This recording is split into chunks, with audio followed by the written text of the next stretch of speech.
Good evening, and welcome.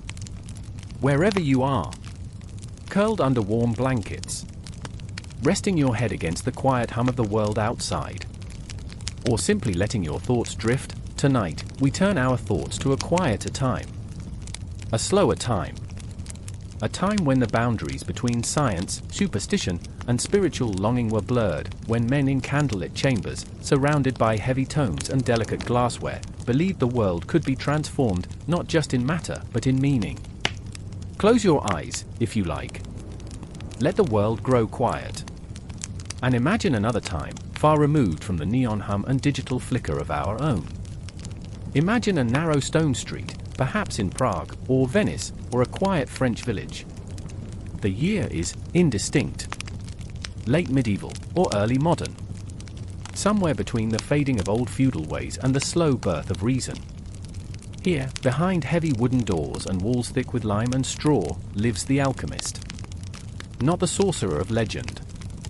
Not the fraud or magician or courtly trickster. But a quieter figure. A man of routine. Of patience. Of fire and silence. Imagine his workshop. The floor is uneven stone, packed down with decades of footsteps. The ceiling low, the air carrying the faint scent of ash, salt, and dried herbs. Wooden shelves line the walls, cluttered with clay pots, glass flasks, copper basins, and iron tongs. Candles rest in holders shaped like flowers or twisted vines, their wax long since dripped and hardened. In one corner stands a furnace, modest, handmade, the bricks discolored by use. It hums faintly, its warmth radiating outward. Not roaring, but alive. Constant. Tended like a living thing. The alchemist rises early. Not with haste, but with purpose. He lights the fire with care, coaxing it to life. He grinds a powder, perhaps antimony, perhaps sulfur, with a mortar and pestle worn smooth by decades of use. He breathes in the sharpness of minerals, the faint sweetness of dried plants. His movements are slow, methodical. There is no rush. Alchemy punishes haste. On the table lies a manuscript, hand-copied, the Latin faded, the margins filled with tiny notes and corrections. Symbols arc across the page like stars in orbit, circles, triangles, serpents eating their own tails. He reads aloud in a whisper, not for the words themselves, but for the rhythm. The comfort of repetition. Then the work begins. Perhaps today he is refining vitriol, green crystals he dissolved yesterday, now slowly evaporating in a shallow dish. Or perhaps he is preparing the prima materia, the formless base from which all things are said to arise. There is no certainty. Only the process. He pours, stirs, waits. Adjusts the fire, checks the water bath. He listens, not just with his ears, but with the memory of hundreds of such mornings before. He has come to know the feel of things. The resistance of a paste. The shimmer of an oil. The scent of just before it burns. And always, the search for gold. Not the gold of kings. Not coins, or crowns, or treasures locked away. But the philosopher's gold, that which perfects. That which completes the circle. The elusive stone that could transmute the base into the sublime. He has never seen it. But he believes. Not with fever. With faith. Because alchemy is not only chemistry. It is metaphor. It is transformation of matter and of self. And so, he tends both the furnace and the soul. Outside, the world turns. Children run past the window. A cart rattles by. Bells chime from a distant church tower. But inside, time folds in upon itself. The air is thick with intention, with 1,000 small failures and one enduring hope. Some days bring results. A powder turns purple. A metal loses its dullness. Something unexpected bubbles, shifts, grows clear. The alchemist records it all, carefully, in a ledger, each observation a step on an invisible staircase. Other days yield nothing. The tincture curdles. The metal refuses to melt. A reaction halts without warning. These days he does not curse. He closes his eyes. Waits. Begins again. There is always more to try. Evening comes. The fire dims. The vessels cool. He cleans his tools. He murmurs a short prayer, or perhaps just a line from an ancient text. He closes the shutters. Darkness settles in, and he eats by candlelight, bread, broth, a bit of cheese. Alone, but not lonely. Because in this life of repetition, of heat and motion and stillness, he finds a kind of peace. He is a man apart. Not a hero. Not a villain. Just one of many who sought to understand the world by turning it, gently, in their hands. And though his name is lost to history, the rhythm of his life remains. Not carved in stone, but whispered in glass. Some were the sons of alchemists. Others came from monasteries, or were placed under a master's care by patrons seeking knowledge or profit. To become an alchemist was not to attend a school, but to inherit a worldview. A way of seeing things, slowly, deeply, metaphorically. The apprentice learns through silence first. By carrying coal. Fetching water. Observing the care with which a powder is ground or a solution swirled. For days, weeks, months, he may not even touch the tools of the craft. Instead, he listens. He listens to the hum of the furnace, the drip of water into a condenser. He learns when to intervene, and more importantly, when not to. He copies pages of manuscripts, line for line, not always understanding, but trusting that meaning will come. This is not passive learning. It is devotion. The kind that shapes not just the hands, but the inner landscape. Because to the alchemist, knowledge was never meant to be fast. It had to be digested, like good bread left to rise in its own time. Now imagine the way the seasons press upon the workshop. In spring, everything is alive. The alchemist opens his shutters. Pollen floats in. He collects rainwater in shallow copper bowls. Fresh plants are gathered from hedgerows and forest paths, rosemary, rue, vervain. Each has its own signature, its own energetic fingerprint. In summer, the fire breathes easily. Distillation quickens under the sun. Herbs dry on hanging racks, their smells rich and oily. Even the metals seem to soften more willingly under summer heat. In autumn, the pace changes. The air grows sharp. Shadows lengthen.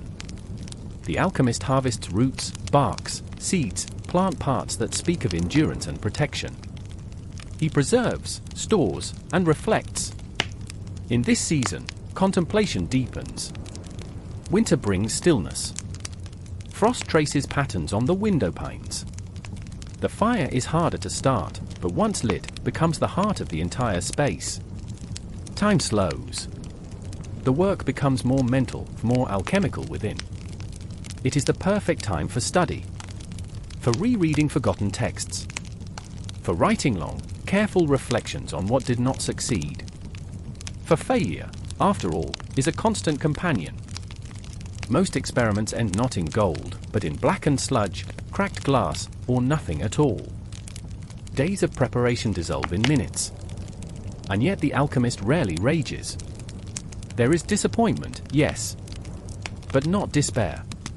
Because each failure is still part of the process. Each mistake refines the intuition. He might make note of the way a reaction smelled, something acrid, unexpected. Or how the lead did not flow the same way it had last spring. He might speculate, perhaps the moon was waxing. Perhaps the ash was impure. Perhaps it simply was not time. There's a phrase you'll find in many old alchemical texts, ora, lege, lege, lege, relege, laborerit invenis. Pray, read, read, read, reread, work, and you will discover. It is not a promise. It is a path. Some alchemists kept their work deeply private. Others, over time, wrote treatises filled with allegory, texts so layered with metaphor they could be interpreted in a dozen ways. They wrote of birds and lions, of dragons and kings, of marriage and death, of blackening and whitening and reddening. These were not fanciful distractions. They were sacred maps. Because at the heart of it all, alchemy was a belief that everything could be made pure. That all matter, no matter how base, contained within it a spark of perfection. And that the alchemist's job was not to impose transformation, but to coax it out. Gently. Patiently. Lovingly. At times, the work bordered on prayer. The quiet repetition of stirring, the gentle blowing of coals, the steady turning of a flask, it resembled monastic devotion. It soothed the mind. It quieted the ego. The alchemist was not a showman. He did not stand at the center of attention. He knelt before the mystery. Some days were more poetic than others. On certain mornings, he might wake from a dream filled with images, spirals, symbols, glowing stones. He would write them down, wondering if they meant something, or were just the mind speaking in metaphor. On other days, nothing stirred. No insight came. Only the same tired calculations, the same stubborn materials. But even those days had value. They taught humility. They whispered of the world's rhythms, not man's ambitions. At the end of a long week, the alchemist may sit in silence, his fingers stained with soot and copper, his mind full of thoughts he cannot quite articulate. He stares into the embers, listening to their soft hiss and sigh. The apprentice may sleep nearby, curled on a cot, a journal clutched in one hand. Outside, the night continues without urgency. There is no ending, no great conclusion. Just more days. More cycles. Another solution to refine. Another idea to explore. In time, the alchemist may grow old. His hands tremble slightly. He no longer works with quicksilver, too volatile. He focuses instead on tinctures and salves, on purifying salts. He shares stories with the apprentice, now older, with questions of his own. They talk less of gold, more of balance, of how to live in harmony with nature's hidden processes, of how alchemy was never about shortcuts or wealth, but about seeing that fire transforms, that water dissolves, that everything in the world speaks, if you are quiet enough to listen. And in this way, the alchemist becomes not a magician, not a fraud, not even a scientist, but something older, a steward of mystery. As you drift deeper into the world of sleeping thoughts and soft breathing, imagine the quiet creak of old floorboards underfoot, the faint flicker of candlelight bouncing off stone walls. In a study tucked away within the college halls of Cambridge, stacks of leather-bound manuscripts sit neatly beside glass vessels, copper stills, and strange metallic powders. The air smells faintly of sulfur and something sweet, perhaps lavender or clove. Here, amidst the silence, works one of the greatest minds in human history, Isaac Newton. But this is not the Newton of popular imagination, the solitary genius who revolutionized physics with falling apples and universal gravitation. This Newton, the one you're visiting now, wears an alchemist's apron. His hands, stained with mercury and soot, turn the pages of ancient tomes written in Latin, Greek, and coded symbols. This Newton is not merely a mathematician or astronomer. He is also something stranger, something quieter, more secretive.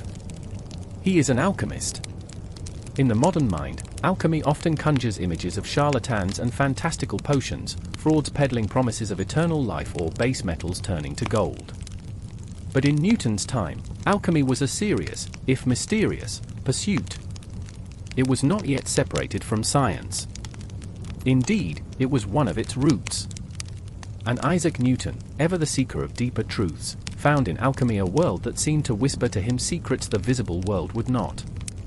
Let's rest with him for a while. Let us sit by the gentle glow of his study's hearth and listen, not to the loud clangor of scientific revolution, but to the softer, stranger story of one man's search for the secrets of matter and spirit. In 1665, plague ravaged England. The University of Cambridge closed its doors, and Newton, then just in his early 20s, retreated to his family's country estate in Woolsthorpe. There, in isolation, he would begin formulating his most famous theories: calculus, laws of motion, the beginnings of gravitation. These discoveries, though world-changing, were only one part of his internal world. At the very same time, Newton began his first forays into alchemy. It began innocently enough. A curious reading of old books. A glance through the cryptic symbols etched into dusty margins. But as the years passed, his interest grew into a full devotion. By the time he returned to Cambridge, he had already begun compiling his own notebooks. Nearly 1 million words in total would eventually be written on the subject. Newton read voraciously. He studied the works of medieval alchemists, George Starkey, Michael Sendivogius, and the anonymous authors who wrote under the names Basil Valentine and Irenaeus Philolethes.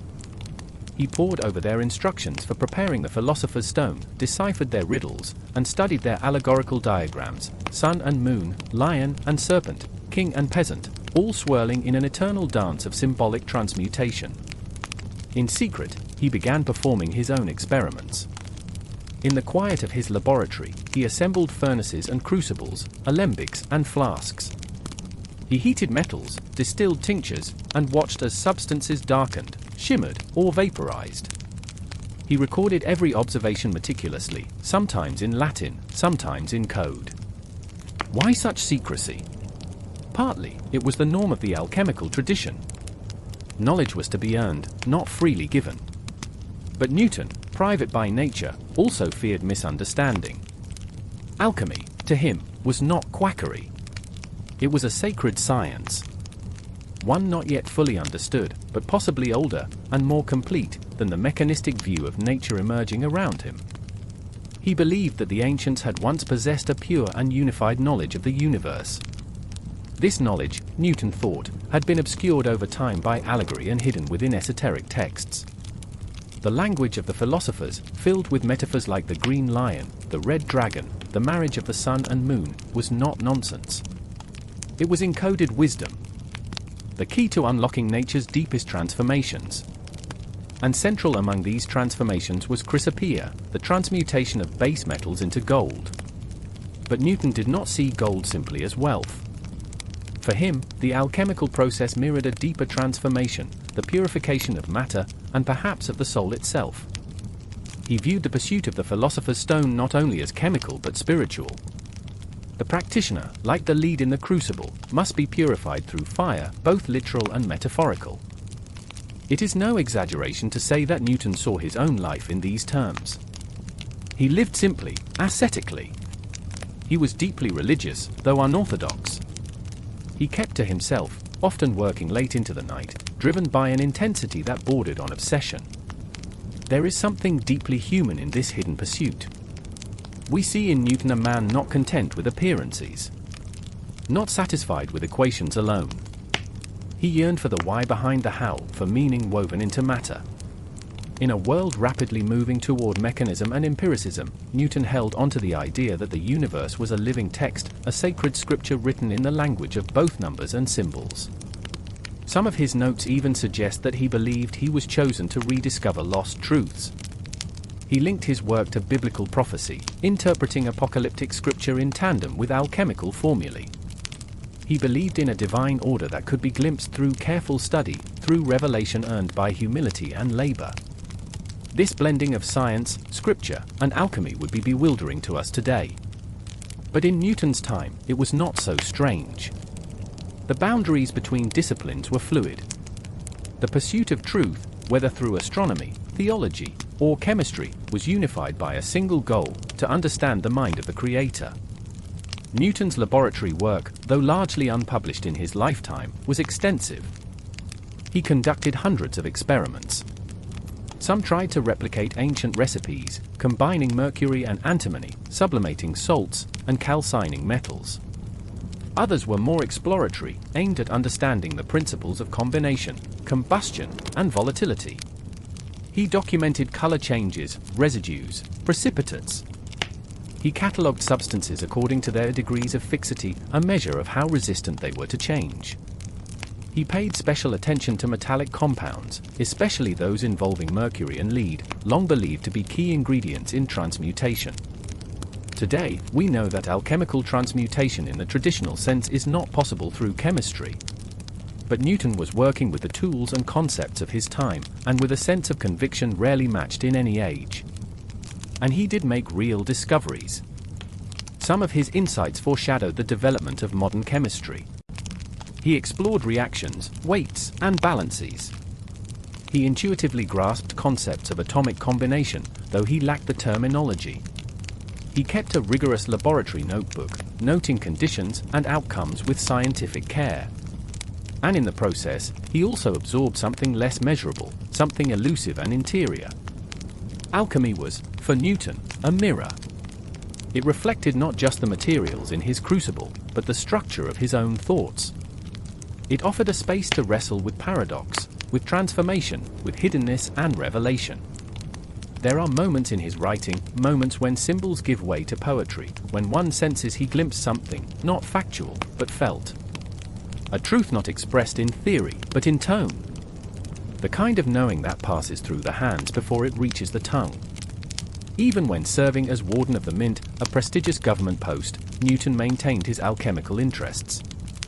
It's tempting to imagine him at his desk in London, reviewing coinage protocols by day, and returning home at night to scribble more reflections on the spirit of mercury and the red powder.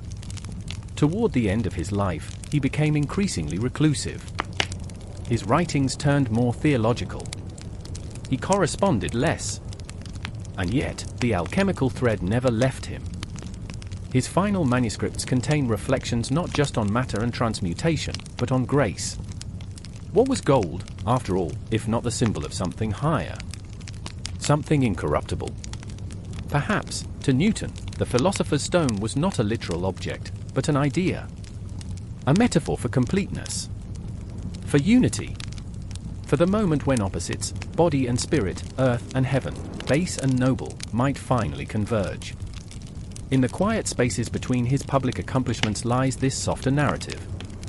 Not of certainty, but of seeking. Not of fame, but of faith. Not of answers, but of the long and gentle labor of asking. And in that labor, perhaps, Newton found something golden after all. Imagine yourself now walking through an ancient forest, the soft crunch of fallen leaves beneath your feet muffled by the mist curling gently around the trees. The air is cool, thick with the scent of damp earth and moss. Sunlight filters faintly through the canopy, dappling the ground with pale light.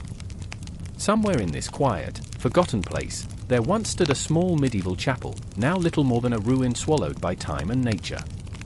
This is the kind of place where the whispers of alchemy seem to linger, not just in books and labs, but woven into the stones and soil themselves.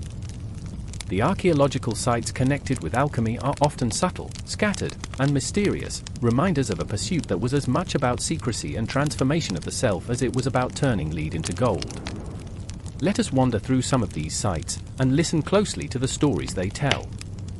One particularly evocative place is the Abbey of Saint Denis in France, known more for its role in royal burials and Gothic architecture. Yet in its crypts, alchemical symbols have been discovered carved discreetly into stonework, lions and serpents entwined in a silent dance. These signs suggest that the monks here were not just caretakers of souls, but also keepers of ancient alchemical knowledge, hidden beneath layers of piety. Monasteries, in fact, played a significant role in preserving alchemical manuscripts throughout the Middle Ages. Many alchemists were monks or closely associated with religious institutions. The spiritual framework they lived within gave alchemy its dual nature, half science, half sacred rite. Their libraries housed texts copied and recopied, sometimes with annotations hinting at secret knowledge meant only for the worthy.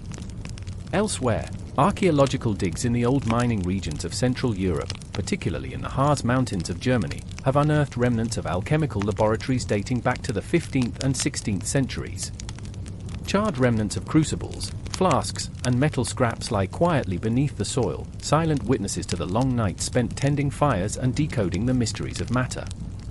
These workshops were often small and hidden, tucked away in hillsides or basements, guarded against prying eyes. The practice of alchemy required patience and precision, but also secrecy, given the fear of persecution and the skepticism of authorities. Many alchemists worked under assumed names or within secret societies. Speaking of secret societies, alchemy's cultural influence extends far beyond isolated laboratories. It became intertwined with the mystical orders and esoteric groups that flourished in Renaissance Europe. The Rosicrucians, for example, combined alchemical symbolism with Christian mysticism and Hermetic philosophy, promising spiritual rebirth alongside the transformation of metals. Imagine the dim light of a secret meeting room, heavy with incense smoke and murmurs of sacred text. Members clad in dark robes, tracing cryptic sigils in the air, whispering of hidden wisdom handed down through generations. To these groups, alchemy was not merely about material wealth, it was a path to inner enlightenment, a way to align with the divine order of the cosmos. The allure of alchemy, then, was not just practical, but profoundly symbolic. It connected earthly matter with the heavens, the visible with the invisible. Symbols like the Ouroboros, a serpent devouring its own tail, represented the eternal cycle of death and rebirth, a cosmic dance mirrored in the crucible and the human spirit alike. Returning now from these secret gatherings, let us step inside a reconstructed alchemist's laboratory, a place carefully recreated to evoke the atmosphere of a Renaissance workshop. Here, heavy oak tables bear the weight of glass vessels and metal tools. The faint glow of a charcoal brazier casts flickering shadows on stone walls lined with shelves crammed with jars of herbs, minerals, and powders. The room smells of sulfur, smoke, and old parchment. Tiny bubbles rise through a flask of simmering liquid, and thin tendrils of vapor curl toward the ceiling. Each item here tells a story of experiment and hope, of failures met with quiet resolve. Imagine the slow rhythm of the alchemist's work, the patient heating of substances, the careful mixing of ingredients, the recording of every color change, every subtle shift. The hands that perform these tasks are steady, practiced, aware that each step might bring them closer to unlocking nature's deepest secret. Beyond Europe, alchemy has roots that stretch across cultures and continents. In China, for example, alchemical practices blended with Taoist philosophy. The search for the elixir of life was as much about longevity and spiritual harmony as it was about physical transformation. Chinese alchemists experimented with minerals and herbs, and their texts describe processes remarkably similar to those in Europe, though often framed within different cosmologies. Similarly, in the Islamic Golden Age, scholars translated and expanded upon earlier Greek and Egyptian texts. Figures like Jabir ibn Hayyan, known in the West as Geber, wrote extensively on chemical processes and distillation techniques. His works laid important foundations for modern chemistry, even as they preserved the mystical language of alchemy. These cross-cultural currents remind us that alchemy is not merely a European curiosity. It is a human endeavor, universal in its fascination with transformation, mystery, and the quest to touch the ineffable. As we reflect on these places, symbols, and traditions, imagine the layers of time folding gently together. The monks in their cloisters, the miners tending secret furnaces, the members of hidden societies, and the wandering scholars all part of a vast, slow-moving river of knowledge.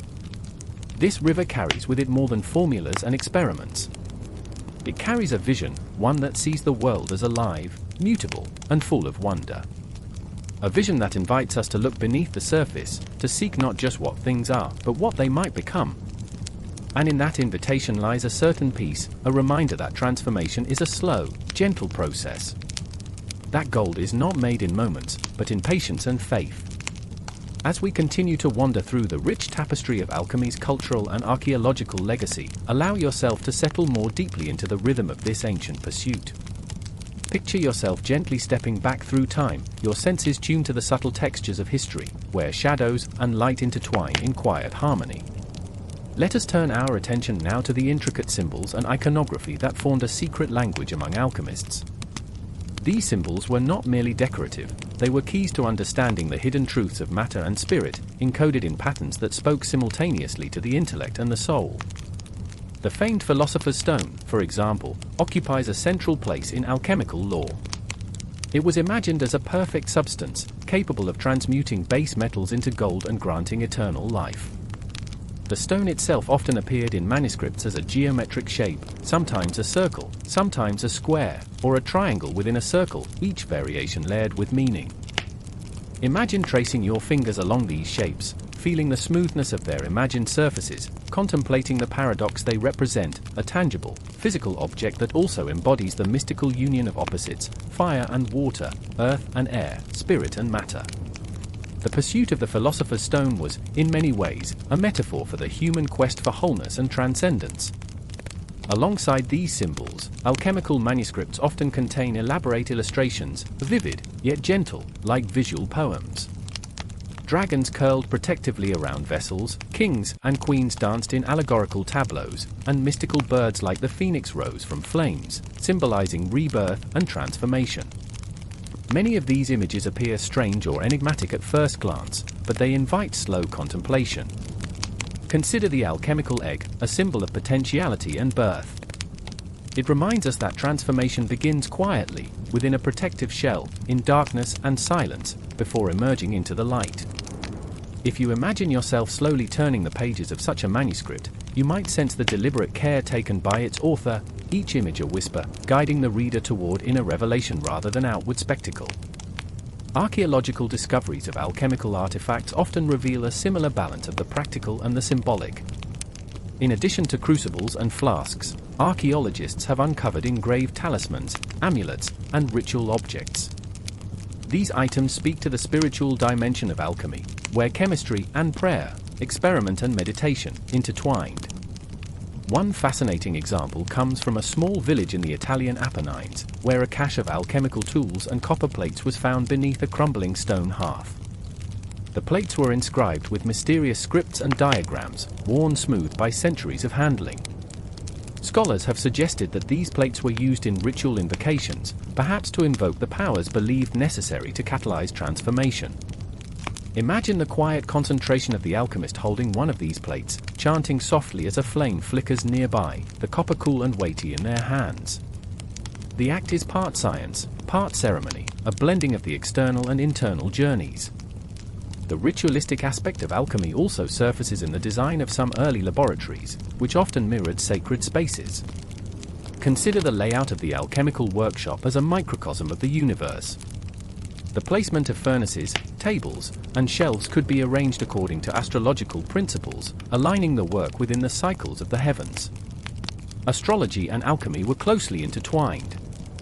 Alchemists believed that the positions of planets influenced the success of their experiments.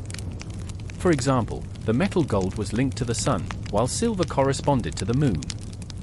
Certain times were considered more auspicious for heating or combining substances, the celestial rhythms guiding the earthly labors. Imagine an alchemist consulting an astrological chart by candlelight, the paper soft and fragile, the ink faded but still legible. The hands pause as the moon slips into a new phase, a moment of quiet expectation before the next step in the slow unfolding of transformation. The cultural context of alchemy is equally rich and varied. During the Renaissance, alchemy blossomed alongside humanism, art, and philosophy. Think of the great polymaths, figures like Paracelsus, who bridged medicine, alchemy, and mysticism. Paracelsus rejected some traditional alchemical ideas but embraced the concept of healing as a form of transformation, where the body and spirit could be purified and renewed. His writings blend poetic imagery with practical advice, describing how herbs and minerals could be used not just to treat illness, but to elevate the soul. Imagine yourself opening one of his treatises, feeling the texture of the paper, the handwritten notes in the margins, an intimate conversation between healer and reader across centuries. Meanwhile, the courts of Europe became hubs of alchemical activity. Nobles and monarchs, intrigued by the promise of gold and longevity, often sponsored alchemists, providing resources and protection. The alchemy laboratories of Prague under Emperor Rudolf II are a famous example, an imperial court that gathered scholars, mystics, and artists in a unique cultural milieu. Imagine the corridors of Rudolf's castle, filled with the soft murmur of Latin incantations and the clinking of glassware. The air thick with incense and anticipation, where scientific inquiry and magical aspiration mingled freely. Yet, this was also a place of political intrigue, where success could bring favor, and failure, suspicion. The social aspect of alchemy sometimes led to tension and paradox. On one hand, alchemists were seekers of universal truth and benefactors of society through advances in medicine and metallurgy. On the other, they were often viewed with suspicion, their work misunderstood or feared. The secrecy surrounding alchemical knowledge sometimes veiled a struggle between elitism and accessibility. Manuscripts were written in coded language, accessible only to the initiated. Yet, many alchemists expressed a desire to share their wisdom widely, sometimes publishing allegorical works intended to inspire reflection rather than practical instruction. As we conclude this extended reflection on the mystery and culture surrounding alchemy, imagine yourself stepping out from the quiet laboratory into a twilight garden. The sky softens into dusky blues and purples, stars beginning to shimmer faintly above. A gentle breeze carries the scent of night-blooming flowers, mingling with the distant hum of the earth settling into rest. The story of alchemy is, in many ways, a story about patience, transformation, and the search for meaning beneath the surface of things. It invites us to slow down, to observe carefully, to find wonder in the process rather than just the result. Let this thought gently settle in your mind as you prepare to rest. Transformation, like sleep, is a quiet unfolding. The mysteries of the past dissolve softly into the stillness of the present, inviting you to drift gently onward. Imagine yourself now in a grand hall, the flickering light of candles casting long shadows on the polished stone walls. This is a place far removed from the quiet, humble laboratories and rural landscapes we've wandered through before. Here, among richly dressed nobles and scholars, alchemy is a status symbol, a pursuit wrapped in prestige and power. The elite courts of Europe during the Renaissance and early modern period were both fascinated and entranced by the promises of alchemy. Gold was not merely precious for its material value, it was a symbol of divine favor, of wealth, and of political authority. Monarchs and aristocrats who could afford to sponsor alchemists saw their patronage as a way to legitimize and magnify their power. In these settings, alchemists were sometimes celebrated as sages or magicians, their work woven into the pageantry and spectacle of court life. Yet beneath the surface, this relationship was often complicated. Alchemists had to navigate intricate social hierarchies, balancing patron demands with the slow, often frustrating pace of their work. Picture an alchemist presenting a demonstration before a royal court. The room is hushed in anticipation. Glass vessels gleam under the candlelight, powders and liquids are mixed with meticulous care. The air is thick with the scent of sulfur and herbs, mingled with the faint perfume of the nobility. Success could bring rewards, titles, wealth, and favor. Failure, however, could mean disgrace or worse. Some alchemists found themselves imprisoned or forced into secrecy, their reputation shattered by unmet promises or political intrigue. Despite this, the cultural significance of alchemy in these elite circles cannot be overstated. The pursuit of gold was intertwined with notions of immortality, divine right, and cosmic order. Kings and queens saw themselves as earthly representatives of a celestial hierarchy, and alchemy was a tool for aligning their realms with that sacred order. Yet the life of the common people, who lived alongside these noble pursuits, was often starkly different. While aristocrats chased after the mysteries of gold and eternal life, peasants and laborers faced daily struggles for survival. The contrast between these worlds was vast, but alchemy occasionally touched even the humblest lives, through medicine, metallurgy, or the sharing of knowledge. Imagine a rural village where a traveling alchemist offers remedies made from plants and minerals, promising relief for ailments or protection against disease. Though often misunderstood, these figures sometimes brought new ideas and techniques that filtered slowly through communities. In such places, alchemy's mystical aura combined with practical concerns, health, craft, and the cycles of nature.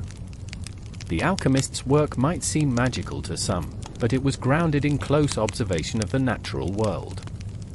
Across Europe, this interplay between elite ambition and everyday life created a rich tapestry. Cities like Prague, Florence, and Paris became centers where science, art, mysticism, and politics converged. Workshops, salons, and universities buzzed with debate and experimentation. Alchemical knowledge was shared, contested, and transformed, contributing in subtle ways to the birth of modern chemistry and medicine. Though the ultimate goal of making gold remained elusive, the legacy of alchemy is found in the foundations of scientific inquiry, the blending of philosophy and practice, and the human desire to understand and shape the world.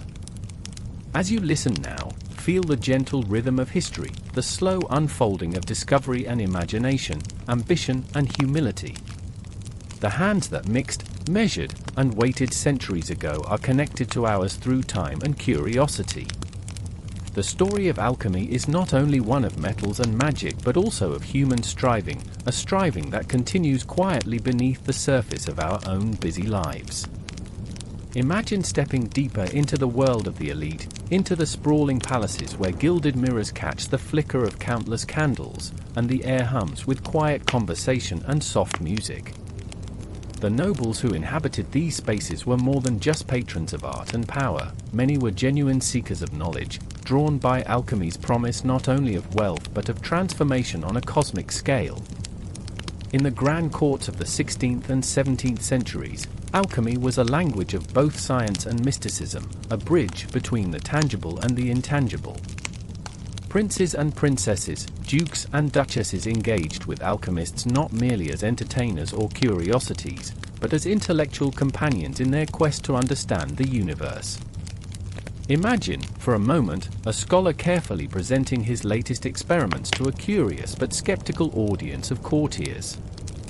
The room is thick with anticipation, the soft rustling of silk dresses, the faint clinking of jewelry, the quiet scratch of quills on parchment as scribes take notes.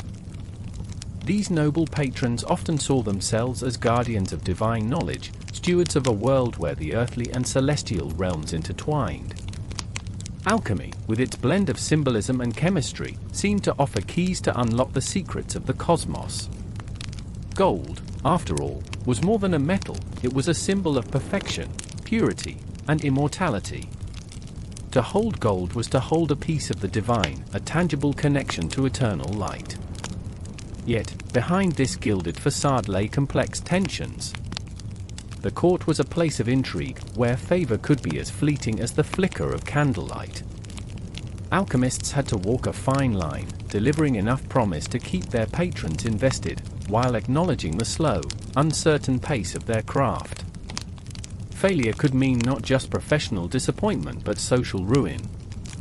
Some alchemists faced accusations of fraud, or even witchcraft, as suspicion mingled with wonder. This precarious existence created a unique culture around alchemy, one marked by secrecy, coded language, and symbolism. Alchemical texts were often deliberately obscure, filled with enigmatic diagrams, allegories, and metaphors that could conceal knowledge from the uninitiated and protect the secrets of the craft. Imagine an alchemist's manuscript, its pages thick with careful script, bordered by intricate illustrations of mythical creatures and celestial bodies, inviting the reader into a world where science and spirituality dance together. Now, shift your attention to the artisans and craftsmen who supported the alchemical endeavors in the courts and cities. Blacksmiths, glassblowers, apothecaries, and scribes all played vital roles in the alchemist's work. Glass vessels had to be carefully crafted to withstand the heat of furnaces, powders and tinctures mixed with precision, knowledge recorded and copied by skilled hands. The alchemist's laboratory was a hub of collaboration, where different crafts came together in pursuit of a shared goal. Outside the palatial walls, in bustling cities and quiet villages alike, the influence of alchemy trickled down into daily life. The transformation sought by alchemists, of lead into gold, base metals into noble ones, mirrored a deeper human desire to improve, to transcend hardship, to find meaning in change. In towns, merchants and apothecaries incorporated alchemical techniques into their trades, experimenting with dyes, medicines, and metallurgy. Picture a village apothecary's shop, shelves lined with jars of dried herbs, powdered minerals, and mysterious liquids.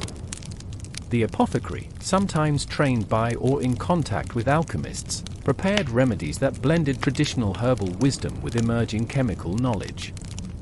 For the common folk, these medicines could be a source of hope, an attempt to tame illness and suffering through a mix of observation, experience, and a touch of the mystical.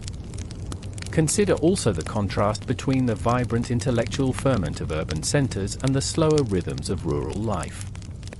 While cities like Florence, Venice, and London became centers of alchemical thought, many peasants and farmers lived largely outside these circles, their knowledge rooted in oral traditions and close relationship with the land.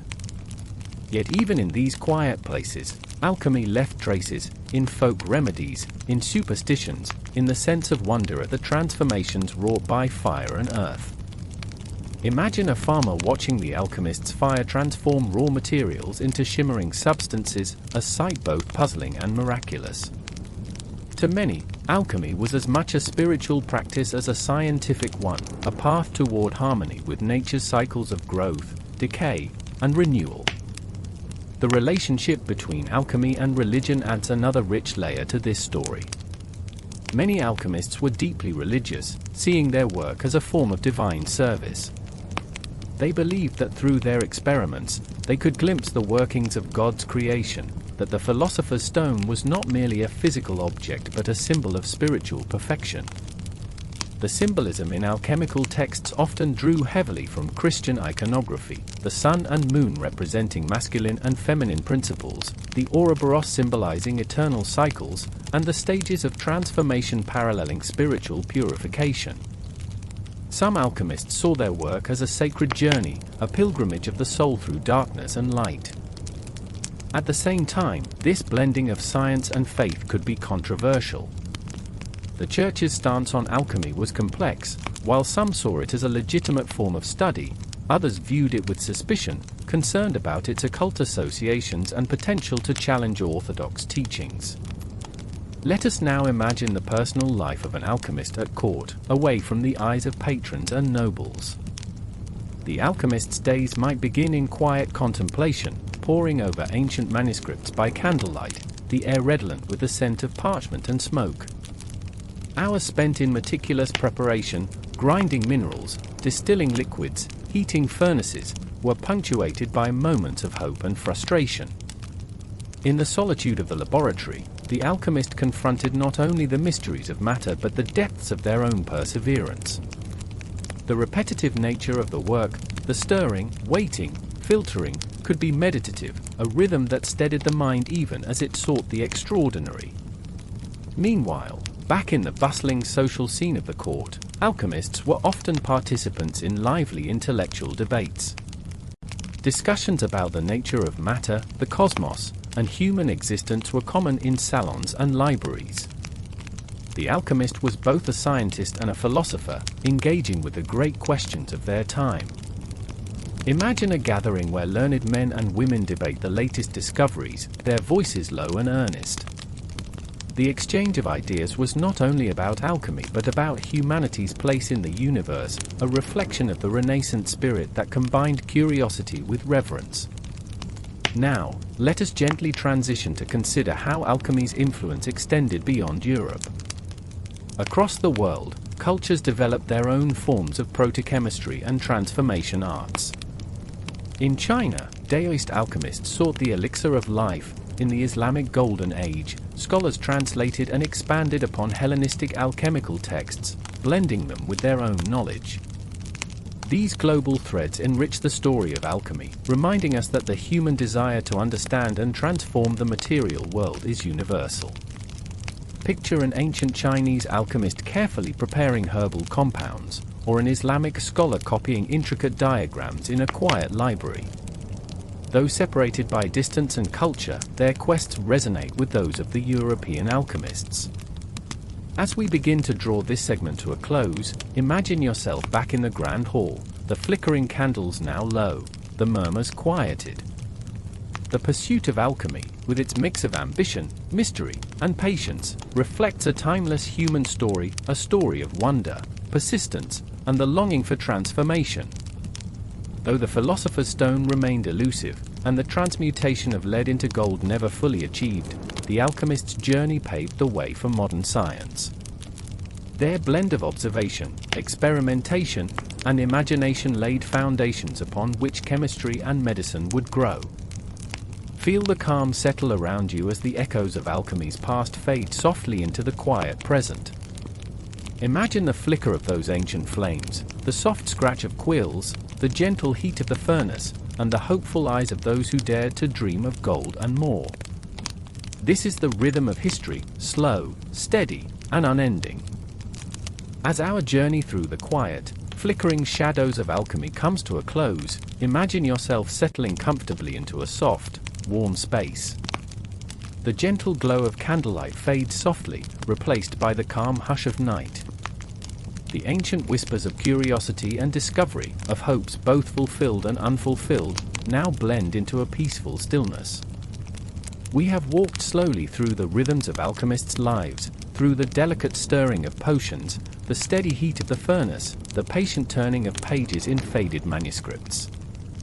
We've glimpsed the fragile balance between science and mystery, ambition and humility, the visible and the unseen. Though the Philosopher's Stone remained a dream, its pursuit left a quiet legacy, one of perseverance, wonder, and the gentle unfolding of knowledge over time. This legacy flows quietly through the veins of history, from those early fires to the modern science that surrounds us today. Imagine the weight of the past gently lifting from your shoulders, replaced by the soft assurance of the present, the warmth of your bed, the steady breath that carries life and calm in equal measure. Allow your thoughts to drift like a slow river, flowing away from the day's concerns and into the vast, restful night. The stories you've heard are now like a lullaby, a soothing rhythm inviting your mind to wander freely, gently, without urgency. As you close your eyes, feel the steady pulse of your heartbeat, a quiet reminder that you are part of this ongoing journey, one of endless discovery, peaceful reflection, and the soft promise of renewal. May the calm of history's slow unfolding cradle you now, carrying you into deep, restful sleep. Good night.